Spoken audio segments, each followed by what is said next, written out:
Welcome back to Adam Theory, where we talk about investing, startups, and life in general. This is part two of a three-part series about being a caregiver for someone going through cancer treatment.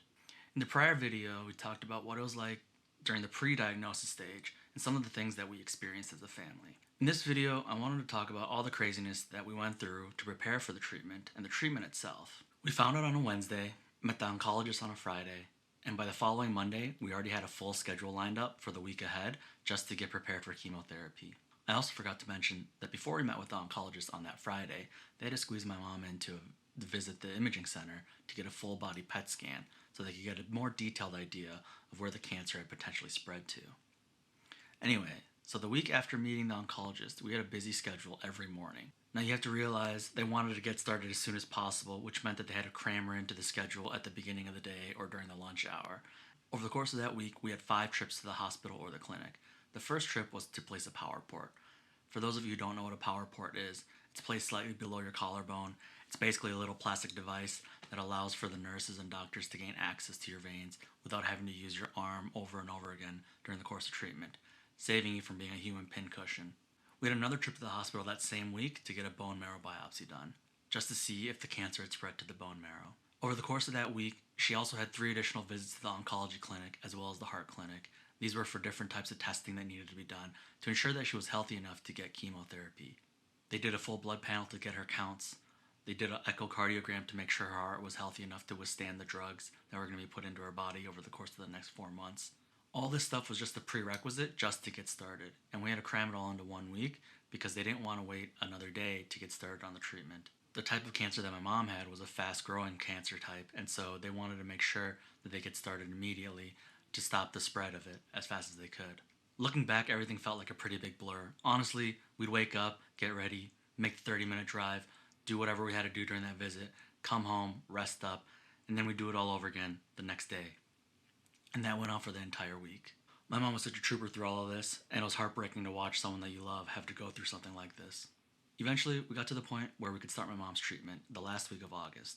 Her treatment regimen consisted of 5 drugs, and the acronym is CHOP plus E. We don't need to get into the specifics of the names of them all. At one point, I could spell them forward and back, but funny how quickly you forget some of these things when they're in your rearview mirror.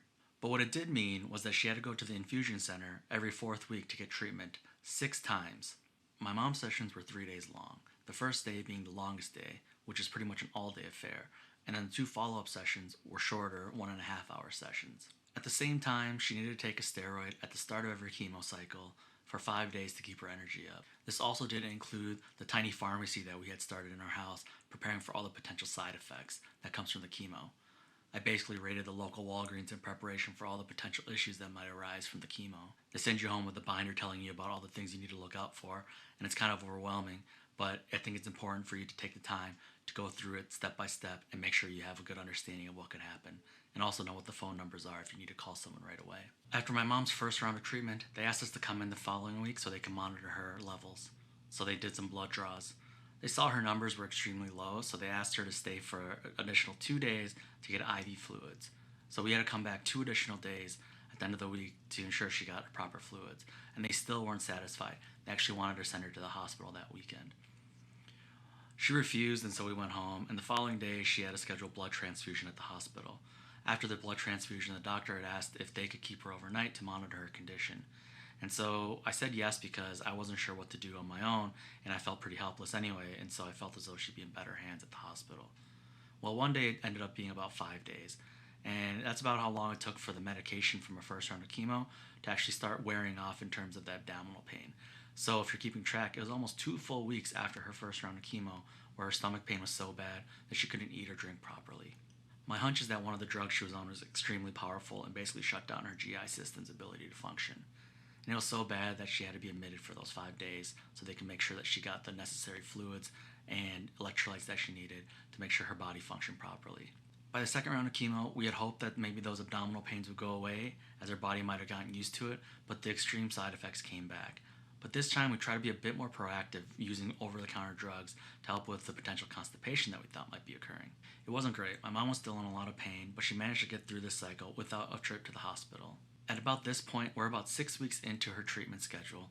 I'm about desperate at this point. I've searched every corner of the internet looking for a solution for my mom's side effects. The results were extremely disappointing and disjointed. Information was found in fragments, and most of it was dated, so I wasn't sure if I could even trust it. Luckily, I had the ability to reach out to some close friends for advice. One of my friends is a registered dietitian at a hospital, and she recommended that we take her constipation medications. In our case, it was Miralax, a couple days before her treatment cycle started, and to use it throughout the treatment cycle to ensure that her bowel movements would stay in motion after she got the cancer drugs. Basically, being proactive instead of reactive was her approach that she used with her patients. I also reached out to another friend of mine who works for a startup CBD company, and he sent some CBD products our way to see if that would help with the pain. I even got to a point where I was so desperate, I bought a TENS device. And for those of you who don't know what a TENS device is, it's basically an over-the-counter device that you can stick on the skin to stimulate the muscles using electricity. If you could think of it, I tried it because I was desperate. When you see someone that you care about that's in so much pain and discomfort and you can't do anything about it, you try to do anything under the sun to make something happen. Basically, if there was something out there that might have had a slight chance of working, I bought it to give it a try. Personally, when we tried calling the emergency room nurses, they didn't really have much information for us. They could tell us to try Tylenol or Advil or some other type of pain medication, but outside of that, they had nothing other than wait and see, and hopefully it doesn't get worse. I don't blame them, their hands are tied, but it's so sad to see that in the year 2021, this is the best we have for cancer treatment. Finally, by the third round of treatment, we had decided to reduce two of the medications that she was getting that were the most likely reasons for her abdominal pain. This was after a lot of conversations with my mom's nurses as well as the oncologist. The oncologist was hesitant, and I get it, right? You don't want to reduce the medications that are being used to stop the cancer, and it wasn't an ideal situation.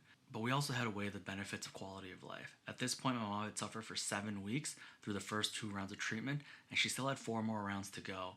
And at some point, I felt as though she would give up if she had to go through that abdominal pain for 3 or 4 more months. Basically, pain 24/7 for 2 weeks straight every other week is not something that someone should deal with ever.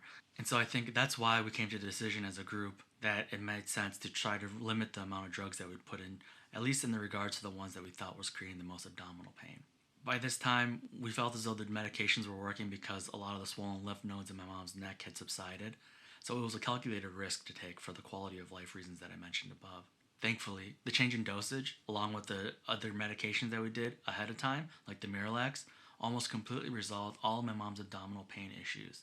And so it was a sigh of relief to know that something that we did in combination helped alleviate some of those pains. There are other symptoms that we were made aware of that we were told to watch out for. Neuropathy, which is the loss of feeling in your fingers and toes due to the chemo working on your nerves.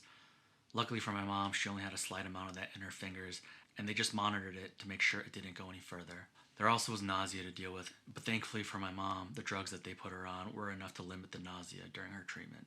Looking back, it's interesting to think about everything leading up to that point was still a bit surreal. I'd say the shock was still in full effect for myself, and this was 2 months into the process. I was still in a fog. This next part might sound stupid, but the hardest part for me was the day that my mom came back from the hospital, and she looked me in the eyes and said, "Adam, I think it's time to cut my hair off." When she was in the hospital, a lot of her hair started falling out, and we hadn't had time yet to cut it. We'd planned to do it before she got sent into the hospital for 5 days, and so when she got out, she said it was time and it needed to be done right then and there. I'd been mentally preparing myself for that time, but mentally preparing yourself and actually doing it are two different things. I knew that my dad wasn't going to be able to do it for her, and I knew my mom was going to need help because it's hard to just do that on your own. And so it ended up being something that I needed help her with. And when I think about that day, I can remember it just like it was yesterday. I can remember it like it was just an hour ago. I basically took it as my mom needed help and I needed to help her. It was just a really important job that I needed to get done, and so I made sure it got done. I remember it pretty vividly. I can close my eyes and think of it right now if I wanted to. I think for my mom, it was the last step to realizing how real it all was. I think there was some form of closure for my mom to be able to get past that major psychological barrier. It might seem pretty trivial, and you might say to yourself, I could do it if I needed to, but for a lot of people, it's the first real moment when they look in the mirror, literally, and see what they're going through. Never in my life did I think I'd have to help shave my mom's head because of a fight with cancer, but there I was. I've dealt with a lot of things in my 34 years on this earth, and I think this was the hardest one. right up there alongside giving the eulogy at my grandmother's funeral, holding my dog as we put her down because she was 19 years old, telling potential co-founders that I don't want to start a company with them, firing people. Those have all been hard things in my life, but this was truly the hardest. And I think it's because it made it so real. While all the other stuff was happening, my mom still looked like my mom. But the moment that we had to shave her head was the first moment that I could visually see the difference.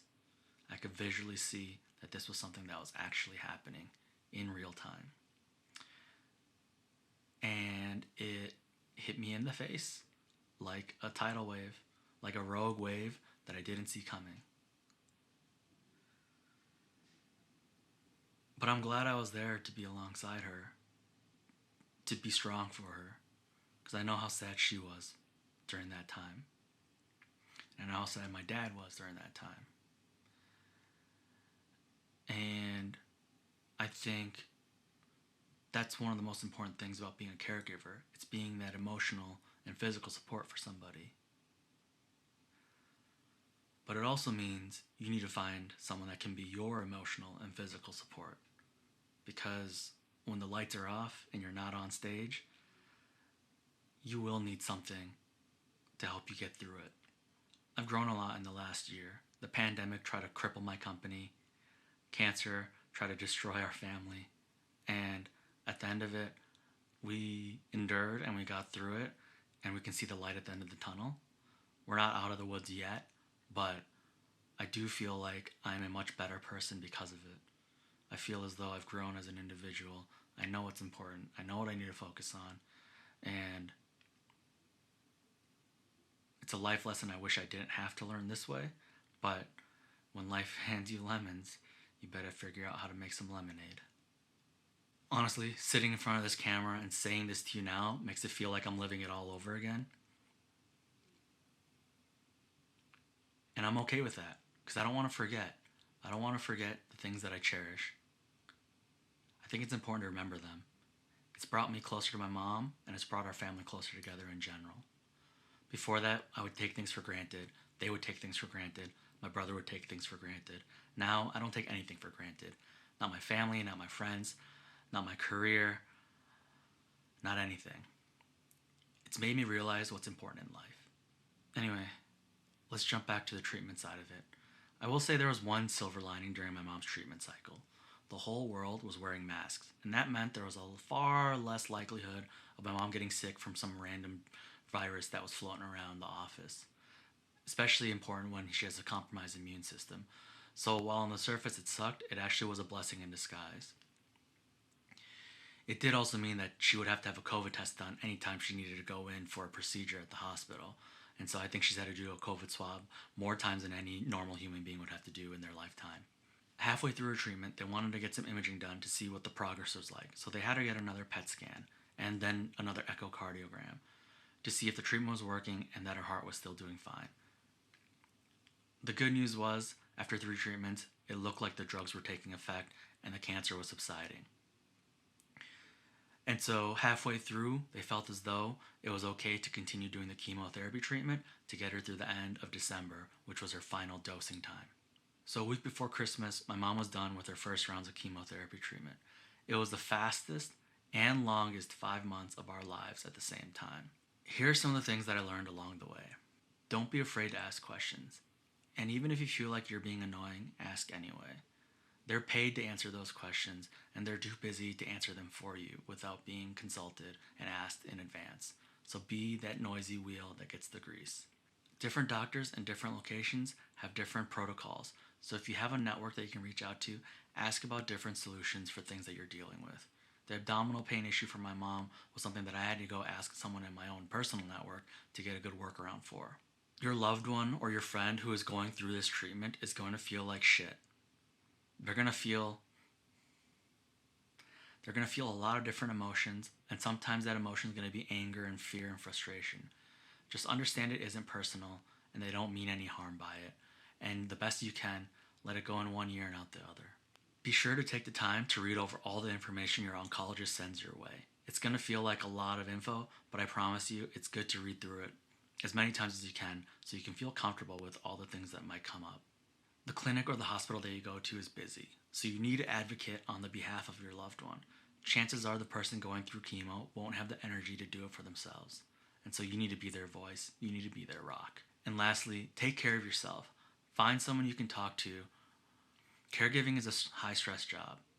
If you're like me, you don't want to show negative emotions around others, but it also means you internalize a lot of things, and you need to find a healthy way to let those emotions out. Okay, I'm going to cut this video here, and in the next part, I'm going to talk about what the process was like before and after stem cell transplant for my mom. Thanks for joining me on Atom Theory. See you next time.